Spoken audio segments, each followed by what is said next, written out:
నెల్లూరు జిల్లా వరకవిపూడిలోని ఓ రొయ్యల ఫ్యాక్టరీలో అమోనియం గ్యాస్ లీక్ అయింది. ఊపిరందకపోవడంతో ఫ్యాక్టరీలోని కార్మికులు బయటికి పరుగులు తీశారు. 10 మంది కార్మికులు అస్వస్థత పాలయ్యారు. అందులో సురేష్ అనే యువకుడి పరిస్థితి విషమంగా ఉన్నట్టు తెలుస్తోంది. బాధితులను నెల్లూరులోని ప్రైవేట్ హాస్పిటల్కి తరలించారు. అమోనియం గ్యాస్ వాసనతో సమీప గ్రామస్తుల్లో ఆందోళన నెలకొంది.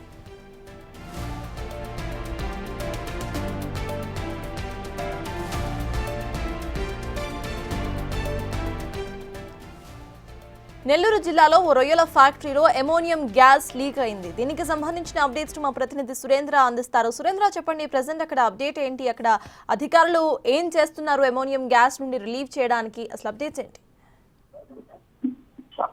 నెల్లూరు జిల్లా కేపీగూడు మండలం అనంతపురం వరకవుపూడి వద్ద ఉన్నటువంటి వాటర్ బేస్ కంపెనీ రొయ్యల ఫ్యాక్టరీలో అమోనియం గ్యాస్ లీకేజ్ అయింది. అయితే దీన్ని లీకేజ్ అయినటువంటి సమయంలో వెంటనే అక్కడ ఉన్నటువంటి సైరన్ కూడా మోగటం జరిగింది. అప్పటికే అప్రమత్తమైనటువంటి అక్కడ ఉన్నటువంటి వారందరూ కూడా పరుగులు తీశారు. కొంతమంది పరుగులు తీసినప్పటికీ కొంతమందికి అయితే అస్వస్థత కలిగింది.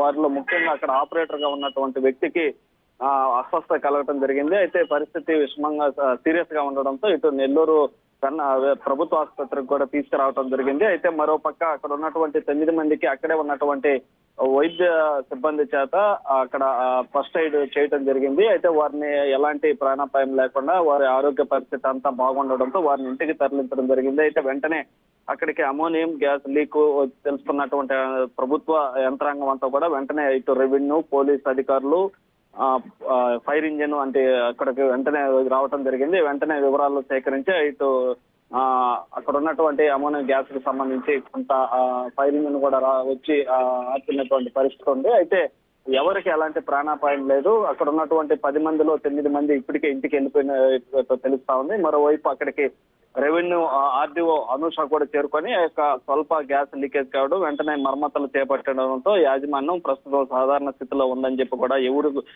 ఎటువంటి భయాందోళనకు చెందాల్సిన అవసరం లేదు, భయాందోళనకు గురి కావాల్సిన అవసరం లేదని కూడా ఇటు ఆర్డీఓ కూడా స్పష్టం చేయడం జరిగింది. అయితే ఇటు ఆ యొక్క నీటి ఆధారిత కంపెనీలో ఈ గ్యాస్ లీకేజ్ మొదట సైరన్ మోగటంతోనే అప్రమత్తంతో పెద్ద ప్రమాదం నుంచి తప్పించుకున్నారని చెప్పి చెప్పొచ్చు. Thank you Surendra.